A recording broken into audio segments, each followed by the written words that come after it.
Shyam institute YouTube ఛానల్కి స్వాగతం సుస్వాగతం. విద్యార్థులు అప్లికేషన్ ఏ విధంగా పెట్టుకోవాలి కానిస్టేబుల్ ఉద్యోగానికి సంబంధించి అనే విషయంలో కొన్ని సందేహాలు వ్యక్తపరుస్తున్నారు. వారి సందేహాలను నివృత్తి చేయటం కోసమే ఈ వీడియోని చేయటం జరిగింది. ఆంధ్రప్రదేశ్ పోలీస్ రిక్రూట్మెంట్ బోర్డు యొక్క ఇచ్చినటువంటి మాన్యువల్ని బేస్ చేసుకుని మనం ఏ విధంగా అప్లై చేయాలి అనేటటువంటి విషయాన్ని మనం ఒకసారి చూసినట్లయితే, మీరు ఇంటర్నెట్లోకి వెళ్ళి ఈ యొక్క వెబ్సైట్ ఏదైతే ఉందో ఈ వెబ్సైట్ని క్లిక్ చేయాలండి. ఈ వెబ్సైట్ని క్లిక్ చేసిన తరువాత మనకి ఈ యొక్క పోలీస్ రిక్రూట్మెంట్ బోర్డ్ వెబ్సైట్లో ఈ విధంగా మనకి కనిపించడం జరుగుతుంది. దానిలో అప్లై ఆన్లైన్ అని చెప్పేసి మనకి కానిస్టేబుల్ ఉద్యోగానికి సంబంధించి 30వ తారీఖు నుండి అప్లికేషన్లు స్వీకరిస్తున్నారనే విషయం మీకు తెలుసు. అది డిసెంబర్ 28, 2022 సాయంత్రం 5 గంటల వరకు మాత్రమే అప్లికేషన్లు తీసుకుంటారు. విద్యార్థులు వీలైనంత తొందరగా వివరాలన్నీ తెలుసుకుని అప్లికేషన్లు పెట్టుకోండి. అలా కాకుండా చివరి క్షణం దాకా మీరు వెయిట్ చేస్తే డిసెంబర్ 27, 28 అప్లై చేద్దాం అనుకుంటే అప్పుడు సర్వర్ చాలా బిజీగా ఉంటుంది, లేదా ఏదైనా టెక్నికల్ ప్రాబ్లం వచ్చినా మీరు ఇబ్బంది పడతారండి. అందువలన వీలైనంత తొందరగా మీరు అప్లికేషన్ పెట్టుకోండి. అప్లై ఆన్లైన్ అనేటువంటి దాన్ని ఇక్కడ మీరు క్లిక్ చేస్తే మీకు ఈ విధంగా ఓపెన్ కావడం జరుగుతుందండి. మీకు ఈ యొక్క కానిస్టేబుల్కి సంబంధించి పోస్ట్ కోడ్ 21 ఏమిటి అంటే సివిల్ కానిస్టేబుల్. దీనికి పురుషులు స్త్రీలు ఇద్దరూ కూడా ఎలిజిబిలిటీ ఉందండి. Post number 23 APSP constable. దీనికి కేవలం పురుషులకి మాత్రమే ఎలిజిబిలిటీ ఉందండి. ఓకే, సో మీరు ఈ యొక్క అప్లికేషన్ పూర్తి చేయటానికి ముందుగా ఈ వివరాలను ఒక్కసారి చదువుకోండి. దీనిలో భాగంగా ఈ యొక్క అప్లికేషన్ చేయటం కోసం మీరు ఓసీ విద్యార్థులైతే 300 రూపాయలను ఫీజు చెల్లించాల్సి ఉంటుంది. అదేవిధంగా బీసీ విద్యార్థులు 150 రూపాయలను ఫీజు చెల్లించాల్సి వస్తుందండి. అదే విధంగా SC ST for applying in this examination, ఈ యొక్క బీసీ ఎస్సీ ఎస్టీ అభ్యర్థులందరూ కూడా 150 రూపాయల ఫీజు చెల్లించాల్సి వస్తుంది. ఓసీ వారు మాత్రం 300 రూపాయల ఫీజు చెల్లించాల్సి వస్తుంది. ఓకే, సో దీనికి సంబంధించినటువంటి రూల్స్ అండ్ రెగ్యులేషన్స్ ఇచ్చుకుంటూ రావడం జరిగిందండి. ఇక్కడ మీరు గమనించండి, అది విషయం ఏమిటి అని చెప్పేసి అంటే, ఈ 2 పోస్టులకు ఒక అప్లికేషన్ మాత్రమే పెట్టాలి.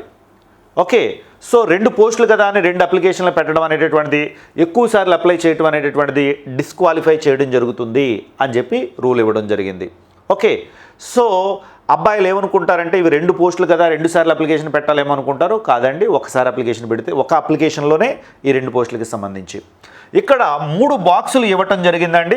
ఈ 3 బాక్సులను కూడా మీరు క్లిక్ చేయాల్సి ఉంటుంది. 3 బాక్సులు కూడా ఓకే చేయాలి.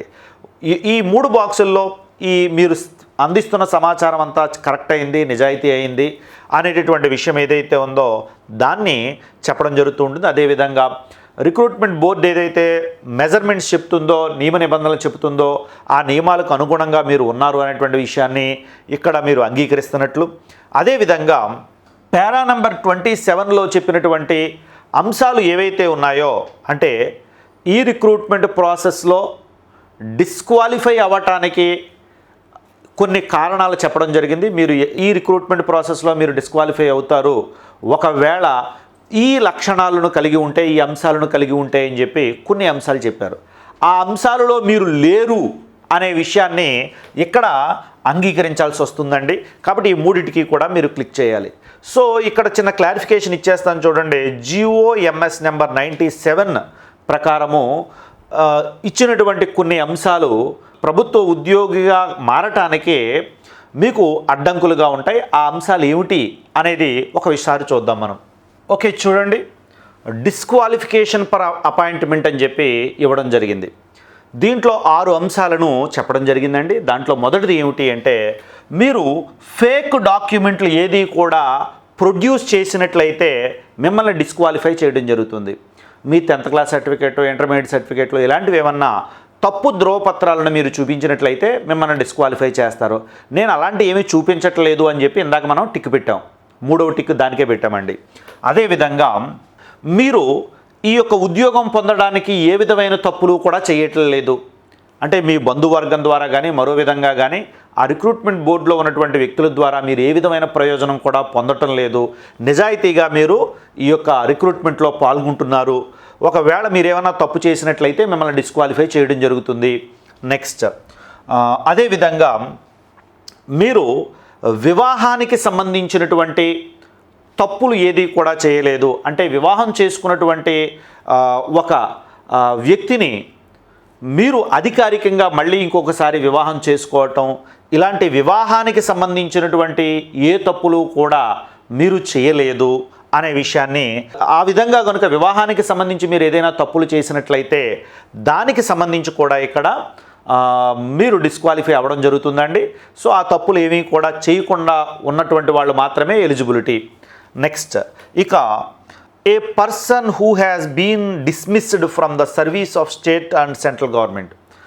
మీరు గతంలో ఏదైనా రాష్ట్ర లేదా కేంద్ర ప్రభుత్వ ఉద్యోగం నుండి డిస్మిస్ అయితే, తొలగించబడితే మీకు ఈ యొక్క పోలీస్ రిక్రూట్మెంట్ బోర్డులో అప్లికేషన్ పెట్టుకోవడానికి అర్హత ఉండదు. నెక్స్ట్, అదేవిధంగా మీరు ఏదైనా నేరానికి పాల్పడి ఉంటే, శిక్షను అనుభవించి ఉంటే మీకు ఈ యొక్క పోలీస్ రిక్రూట్మెంట్ బోర్డులో ఎలిజిబిలిటీ ఉండదు. అయితే ఇక్కడ చిన్న ఎక్స్క్యూజ్ ఇవ్వడం జరిగింది. అదేమిటి అంటే, మీరు మైనర్గా ఉన్నప్పుడు తప్పు చేసి, మైనర్గా ఉన్నప్పుడు మీరు తప్పు చేసినట్లయితే, అలాంటి లేదా శిక్షను అనుభవించున్నట్లయితే మీకు ఎలిజిబిలిటీ ఉంటుంది.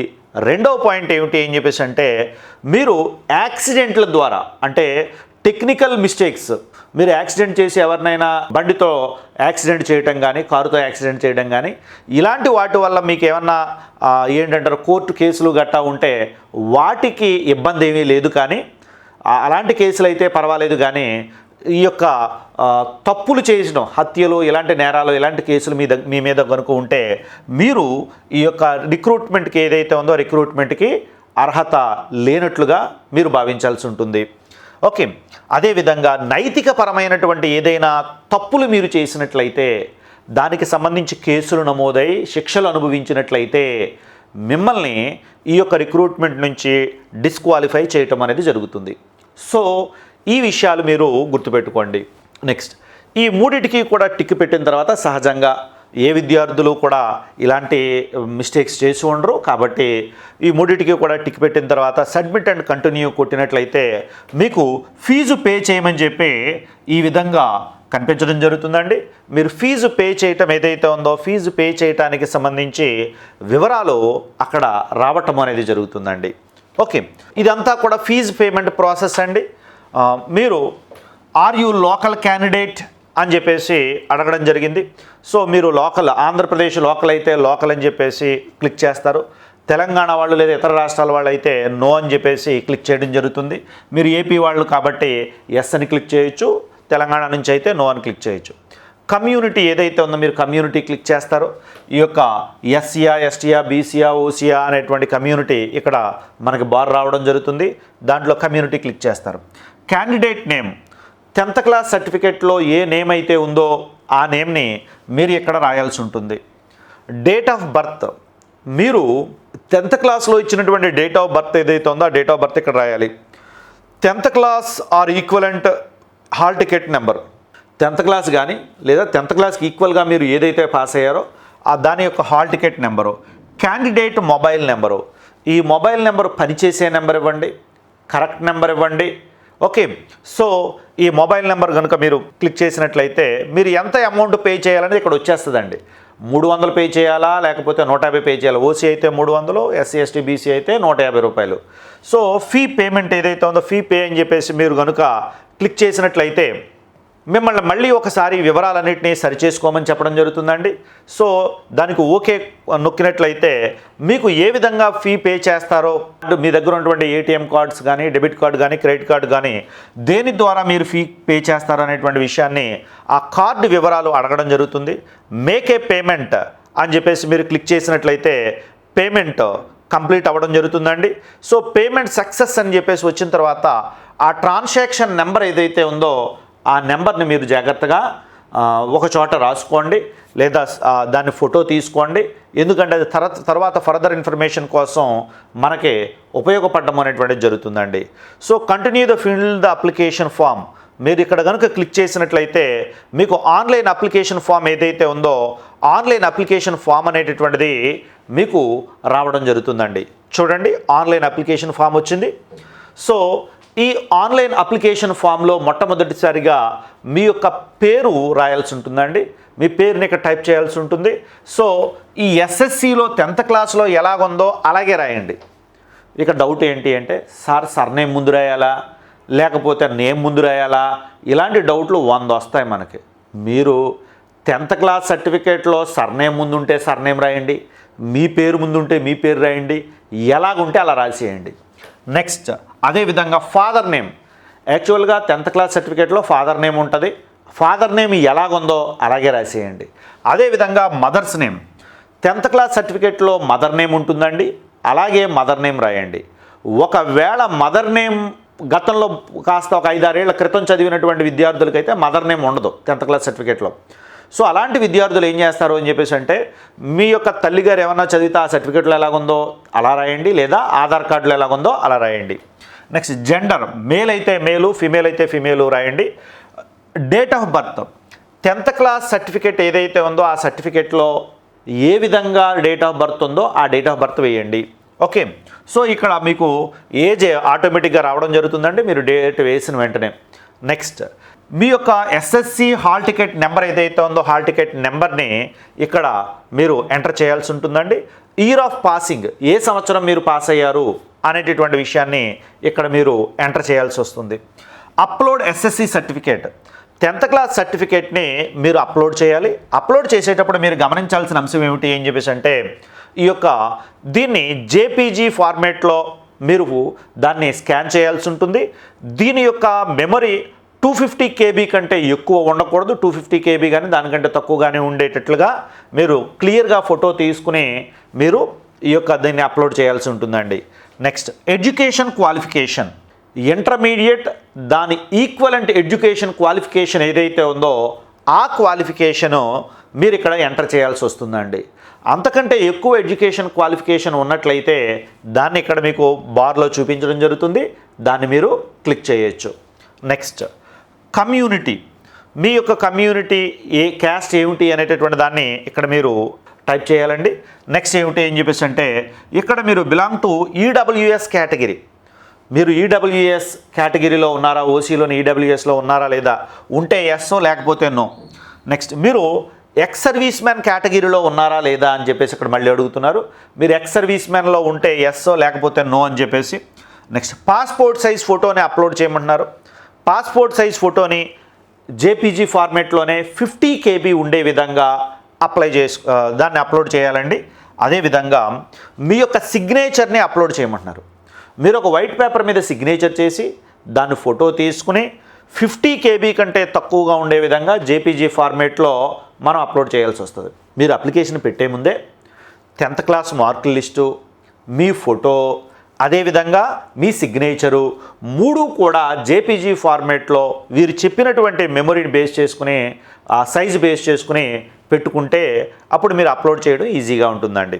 నెక్స్ట్ ఇక ఐడెంటిఫికేషన్ మార్క్స్. 10th క్లాస్ మార్కుల లిస్టులో మీ యొక్క మోల్స్ ఇస్తాడు, ఐడెంటిఫికేషన్ మార్క్స్ ఇస్తాడు 2. ఆ 2 రాయండి. ఇక్కడ మళ్ళీ కొత్తగా రాయకండి మీరు దయచేసి. ఏవైతే 10th క్లాస్లో ఇచ్చాడో అవి రాయండి, సరిపోతుంది. Okay, next candidate mobile number. ఇందాక మీరు ఫీజు పే చేస్తున్నప్పుడు అడిగాడు మొబైల్ నెంబరు, సేమ్ నెంబరు ఇక్కడ కూడా అదే నెంబర్ ఇచ్చేయండి. Next email ID. మీకు పని చేస్తున్నటువంటి ఈమెయిల్ ఐడి ఏదైతే ఉందో, వర్కింగ్ ఈమెయిల్ ఐడి ఏదైతే ఉందో దాన్ని మీరు ఇక్కడ మెన్షన్ చేయండి. ఓకే, నీకు ఆధార్ కార్డు ఉందా లేదా అని చెప్పేసి అడుగుతున్నాడు. ఉంది అంటే ఎస్ అని పెట్టండి, లేకపోతే నో అని పెట్టండి. ఓకే, నువ్వు పరీక్షను ఏ మీడియంలో రాస్తావు అని చెప్పేసి అడుగుతున్నాడు. Okay, what is your preferred medium of exam.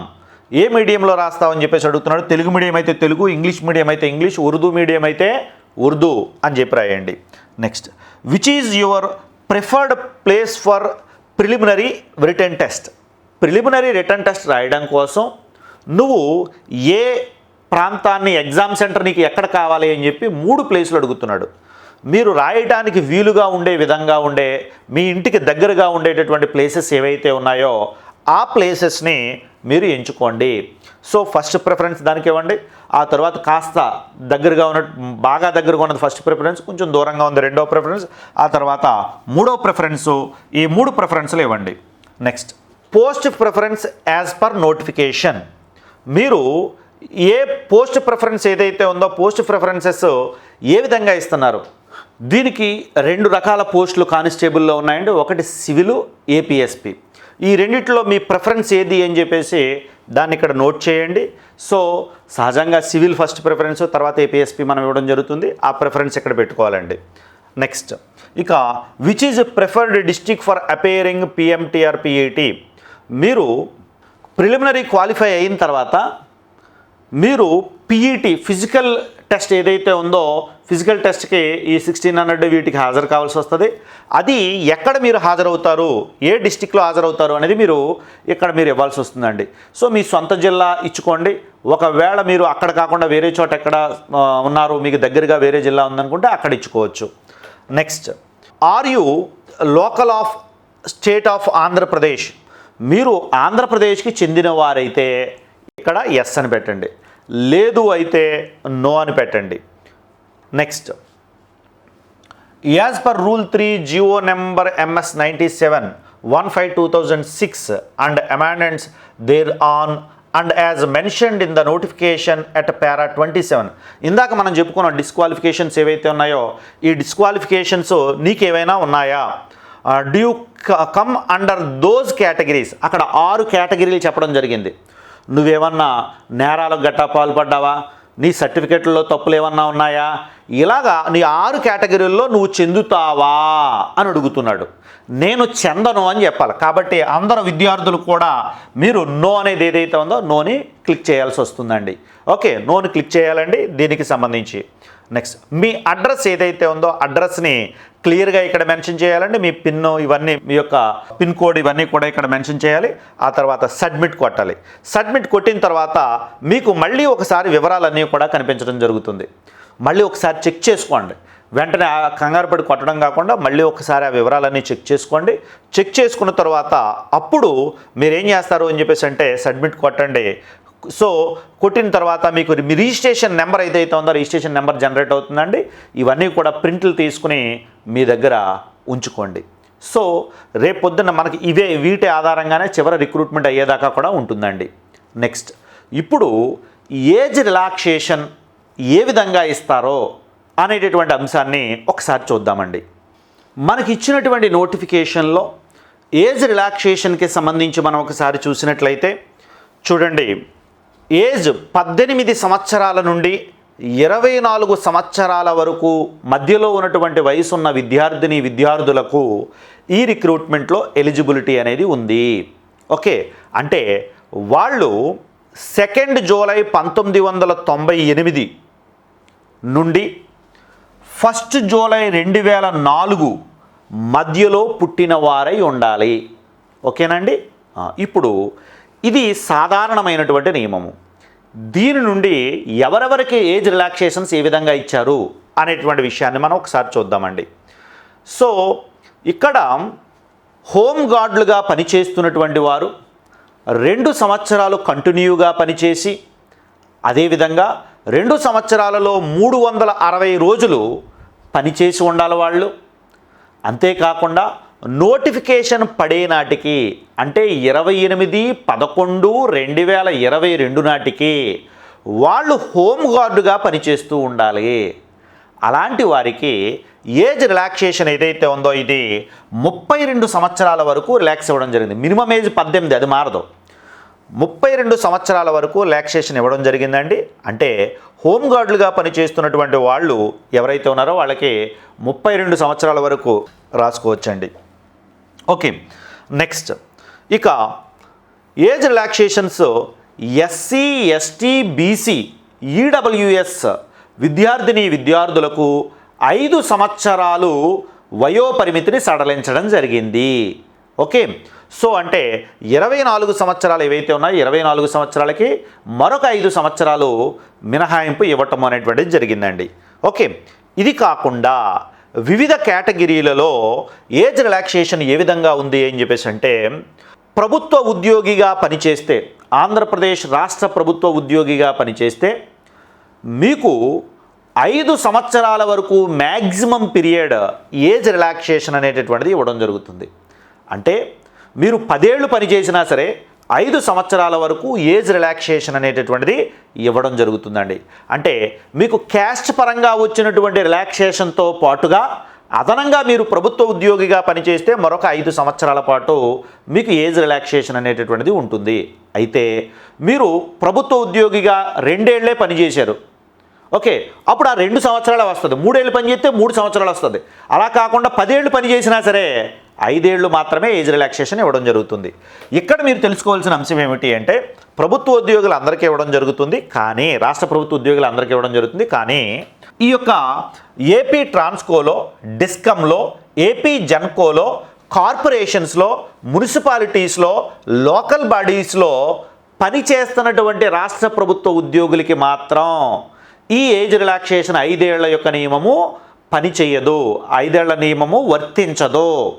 Next, 3 years in addition to the length of service rendered in the Army, Navy and Air Force of the Union for the candidates who served in Army, Navy, Air Force and of the Union. కేంద్రంలో ఆర్మీలో కానీ, నేవీలో కానీ, air ఫోర్స్లో కానీ పనిచేసినటువంటి వారికి police recruitment board కల్పిస్తున్న సౌకర్యం ఏమిటి అంటే, వాళ్ళు ఎంతకాలం ఉద్యోగం చేస్తే, ఫర్ ఎగ్జాంపుల్ ఒక వ్యక్తి 10 ఏళ్ల పాటు ఉద్యోగం చేశాడు, అతడికి 10 ఏళ్ల పాటు ఏజ్ రిలాక్సేషన్ ఉంటుందండి. దానితో పాటుగా 3 years ఇన్ ఎడిషన్, దాంతోపాటుగా మరొక 3 సంవత్సరాలు కూడా ఏజ్ రిలాక్సేషన్ ఇవ్వడం జరుగుతుంది. ఒక వ్యక్తి 10 ఏళ్ళు చేస్తే 10 + 3 13 ఏళ్ల పాటు ఏజ్ రిలాక్సేషన్ అనేటటువంటిది ఈ డిపార్ట్మెంట్లో, కేంద్ర సర్వీసుల్లో ఈ డిపార్ట్మెంట్ ఆర్మీ, నేవీ, ఎయిర్ ఫోర్స్లో చేసిన వాళ్ళకి ఇవ్వటం అనేటువంటిది జరుగుతుంది. Next, 3 years in addition to the length of service రెండెడ్ as a whole time cadet crops instructor in NCC.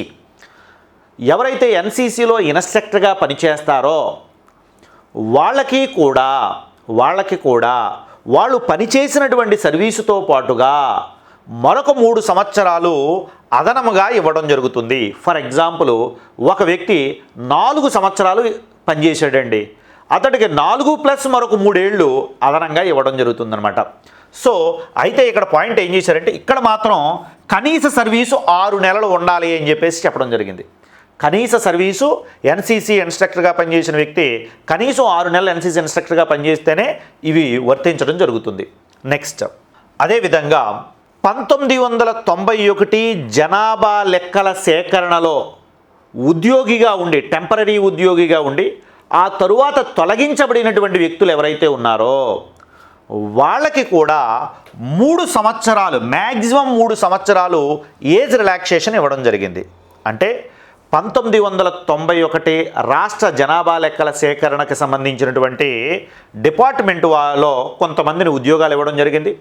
వాళ్ళని టెంపరీగా తీసుకుని ఆ తర్వాత వాళ్ళ ఉద్యోగాలను తొలగించడం జరిగింది. వాళ్ళ ఉద్యోగాలు ఏవైతే ఉన్నాయో ఉద్యోగాలు క్లోజ్ చేసేయడం జరిగింది. అలాంటి వాళ్ళు ఎవరైనా ఉంటే వాళ్ళు కనీసం 6 నెలలు సర్వీస్ చేసి ఉండాలి. సర్వీస్ చేసి ఉండి వాళ్ళకి మ్యాక్సిమం పీరియడ్ ఆఫ్ 3 years వాళ్ళకి ఇవ్వడం జరుగుతుంది. ఫర్ ఎగ్జాంపుల్ ఒక వ్యక్తి సంవత్సరం పాటు చేసాడు అనుకోండి, ఆ డిపార్ట్మెంట్లో చేసి ఆ తర్వాత ఉద్యోగం తొలగించారు ఆయన్ని, సో అప్పుడు అతడికి సంవత్సరమే ఇవ్వడం జరుగుతుందన్నమాట. అలా కాకుండా ఒక వ్యక్తి 5 ఏళ్ల పాటు ఉద్యోగం చేశాడు దాంట్లో, కానీ అతనికి మ్యాక్సిమం ఎంత ఇస్తారండి? 3 years ఇస్తారనమాట. నెక్స్ట్, ఇక వితంతువులు ఎవరైతే ఉన్నారో, వితంతువులు కానీ లేకపోతే ఈ యొక్క విడాకులు తీసుకున్నటువంటి వారు కానీ, విడోస్, డైవర్స్ ఉమెన్ ఎవరెవరైతే ఉన్నారో వీళ్ళకి ఎస్సీ ఎస్టీ మహిళలు అయితే వాళ్ళకి 42 సంవత్సరాల వరకు పరీక్ష రాసుకోవడానికి, ఈ యొక్క రిక్రూట్మెంట్లో పాల్గొనడానికి అర్హత ఇవ్వడం జరిగింది. ఎస్సీ ఎస్టీ కాకుండా మిగిలినటువంటి వారు ఎవరైతే ఉన్నారో మిగిలినటువంటి వారికి 37 సంవత్సరాల వరకు ఏజ్ రిలాక్సేషన్ అనేటటువంటిది ఇవ్వటం అనేటువంటిది జరిగిందండి. ఓకే, సో ఈ 2 కేటగిరీలు, వితంతువులైతే భర్త చనిపోయిన తర్వాత మరొక పెళ్లి చేసుకుని ఉండకూడదు, భర్త యొక్క డెత్ సర్టిఫికేట్ ఉండాలి. 2, ఈ విడాకులు తీసుకున్నటువంటి మహిళలు అయితే వారు మరొక పెళ్లి చేసుకుని ఉండకూడదు, విడాకులు తీసుకున్నట్లుగా వారు ఆ డైవర్స్ సర్టిఫికేటు కోర్టు ద్వారా ఇచ్చినటువంటి డైవర్స్ సర్టిఫికేటు వాళ్ళు ప్రొడ్యూస్ చేయాల్సి ఉంటుంది. కాబట్టి ఆ విషయాలు గుర్తుపెట్టుకోండి. సో ఇది ఈ యొక్క దీనికి సంబంధించినటువంటి మన ఏజ్ లిమిట్కి సంబంధించినటువంటి రిలాక్సేషన్స్ యొక్క వివరాలండి. ఓకే, ఇక దీని తర్వాత మనం ఎడ్యుకేషన్ క్వాలిఫికేషన్కి సంబంధించి మనం చూసినట్లయితే ఇంటర్మీడియట్ లేదా తత్సమాన పరీక్ష ఏదైతే ఉందో ఆ పరీక్ష ఈ యొక్క కానిస్టేబుల్ ఉద్యోగానికి అర్హత పరీక్ష అండి. సో రాష్ట్ర ప్రభుత్వం ఇంటర్మీడియట్, అదేవిధంగా పాలిటెక్నిక్, అదేవిధంగా వొకేషనల్, అదేవిధంగా 1 ఇయర్ ఇంటరో, సింగిల్ సిట్టింగ్ ఇంటరో, ఇలాంటివి ఏవైతే ఉన్నాయో ఇవి చదివిన విద్యార్థులందరూ కూడా అప్లై చేసుకోవచ్చు అండి. సో ఇది మన యొక్క ఎడ్యుకేషన్ క్వాలిఫికేషన్ ఏదైతే ఉందో ఎడ్యుకేషన్ క్వాలిఫికేషన్కి సంబంధించండి. సో ఇక విద్యార్థులకు ఉన్నటువంటి మరో ముఖ్యమైన సమస్య ఏమిటంటే వాళ్ళు లోకల్ క్యాండిడేటా, ఏ జిల్లాకి సంబంధించినటువంటి వ్యక్తులు అనే విషయానికి సంబంధించినటువంటి కొన్ని సందేహాలు ఉన్నాయి. దానికి సంబంధించి కూడా మనకి ఈ యొక్క పోలీస్ రిక్రూట్మెంట్ బోర్డు వారు ఇచ్చినటువంటి వివరాలను బట్టి మనం చూద్దామండి. విద్యార్థులను వేధిస్తున్న ప్రశ్న ఏమిటి అంటే మేము ఏ జిల్లాకి లోకల్ అవుతాం అనేటటువంటి ప్రశ్న చాలామంది విద్యార్థులను వేధిస్తుంది. దీనికి సింపుల్ సమాధానం మనకి రిక్రూట్మెంట్లో ఇచ్చినటువంటి రూల్స్ అండ్ రెగ్యులేషన్స్లో పారా 21లో మనకి కనిపించడం జరుగుతుందండి. ఓకే, చూడండి వీళ్ళు ఏమంటున్నారు అని చెప్పేసి అంటే మీరు local candidate means a candidate for direct recruitment to any post in relation to the local area where he or she has studied education institutions for not less than 4 consecutive 4 వరుస సంవత్సరాలలో 10th class కంటే ముందు 4 వరుస సంవత్సరాలు 10th క్లాస్తో కలుపుకుని 4 వరుస సంవత్సరాలు కంటిన్యూగా నువ్వు ఏ జిల్లాలో అయితే చదివావో అదే నీ లోకల్ జిల్లా, అదే నీ లోకల్ స్టేటు అనే విషయాన్ని ఫస్ట్ పాయింట్లో స్పష్టం చేస్తున్నారు. అంటే 7వ తరగతి, 8వ తరగతి, 9వ తరగతి, 10వ తరగతి నువ్వు పశ్చిమ గోదావరి జిల్లాలో చదివితే నీది పశ్చిమ గోదావరి జిల్లా, శ్రీకాకుళంలో చదివితే నువ్వు శ్రీకాకుళం జిల్లా, ఈ కేటగిరీలోకి మీరు వచ్చారంటే ఇక మీకు ఏ సమస్య లేనట్టే. ఓకే, ఆ కేటగిరీలోకి రాకపోతే ఏమేమిటి అనే విషయాన్ని తర్వాత చెప్పారండి. సో 10th క్లాస్ ఏదైతే ఉందో 10th క్లాస్ అపీర్ అయ్యే నాటికి ముందున్నటువంటి 3 సంవత్సరాలు అంటే మొత్తం టోటల్ 10th క్లాస్తో కలిపి 4 సంవత్సరాలు నువ్వు ఏ జిల్లాలో అయితే చదివావో అదే నీ లోకల్ జిల్లా అవుతుంది. Okay, so if however she has not studied in any educational institute during the above 4 years period, if it is enough if she resided in the area which is claimed as his or local area the above said period. ఒకవేళ మీరు ఒకే ఇన్స్టిట్యూట్లో మీరు చదవకపోయినప్పుడు మీరు ఎక్కడైతే రెసిడెన్స్గా ఉంటున్నారో మీ యొక్క సొంత జిల్లా ఏదైతే ఉందో అక్కడి నుంచి మీరు రెసిడెంట్ సర్టిఫికేట్ ఏదైతే ఉందో అది తీసుకోవాల్సి ఉంటుందండి.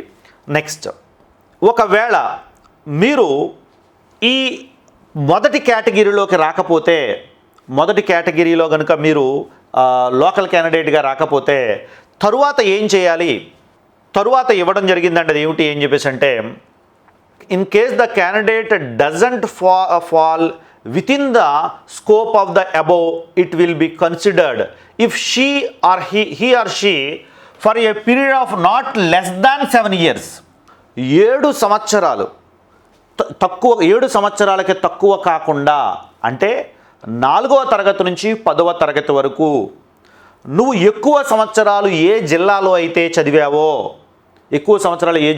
చదివావో అది నీ సొంత జిల్లా కావటం అనేటువంటిది జరుగుతుంది. అక్కడ నువ్వు లోకల్ అవ్వటం అనేటటువంటిది జరుగుతుందండి. సో ఒకవేళ నువ్వు ఒక ఇన్స్టిట్యూట్లో చదవకపోతే నువ్వు సంబంధిత ఎంఆర్ఓ ఎవరైతే ఉన్నారో ఎంఆర్ఓ దగ్గర నుంచి సర్టిఫికేట్ తెచ్చుకోవాల్సి ఉంటుంది. సంబంధిత ఎంఆర్ఓ దగ్గర నుంచి సర్టిఫికేట్ తెచ్చుకోవాల్సి ఉంటుందండి. ఓకే, ఒక ఇన్స్టిట్యూట్లో నువ్వు చదవకపోయినా సంబంధిత ఎంఆర్ఓ దగ్గర నుంచి సర్టిఫికేట్ తెచ్చుకోవాల్సి వస్తుంది. దానికి సంబంధించినటువంటి ప్రొఫార్మాలు ఏవైతే ఉన్నాయో 3A 3B ప్రొఫార్మాలు ఏవైతే ఉన్నాయో అవి ఇవ్వడం జరిగింది. నువ్వు 2-3 స్కూల్స్లో చదివావు, వాటికి సంబంధించి ఏ విధంగా సర్టిఫికేట్లు తెచ్చుకోవాలి, లేదా నువ్వు స్కూల్లో చదవలేదు, ఓపెన్గా 10th కట్టేసి పాస్ అయ్యావు, అలాంటప్పుడు రెసిడెన్షియల్ ఎంఆర్ఓ దగ్గర నుంచి ఏ విధంగా నువ్వు సర్టిఫికేట్ తెచ్చుకోవాలి అనేది ప్రొఫార్మాలు ఇవ్వడం జరిగిందండి. ఓకే, ఆ ప్రొఫార్మాలు ఒకసారి మీరు గమనిస్తే మీకు ఆ సర్టిఫికేట్లు ఏ విధంగా తెచ్చుకోవాలో అర్థమవుతుందండి. నెక్స్ట్ ఇక్కడ మనకి 3rd పాయింట్లో చాలా సింపుల్గా ఇవ్వడం జరిగింది. మొదట మీరు 7వ తరగతి నుంచి 10వ తరగతి దాకా మీకు సర్టిఫికేట్లు కనుక ఉన్నాయంటే ఏ ఇబ్బంది లేదు. సో ఆ తర్వాత లేని పక్షంలో మీరు 4వ తరగతి నుంచి 10వ తరగతి దాకా ఈ యొక్క స్టడీ సర్టిఫికేట్స్ ఏవైతే ఉన్నాయో అవి మీ దగ్గర ఉన్నట్లయితే ఇబ్బంది ఏమి ఉండదు. సో దానికి సంబంధించి కూడా ఒకే చోట మీరు చదవకపోతే ఏం చేశారు అని చెప్పేసి అంటే ఒక ప్రొఫార్మా ఇవ్వటం అనేది జరిగింది. ఆ ప్రొఫార్మా ప్రకారం ఇక్కడ పూర్తి చేయాల్సి ఉంటుందండి.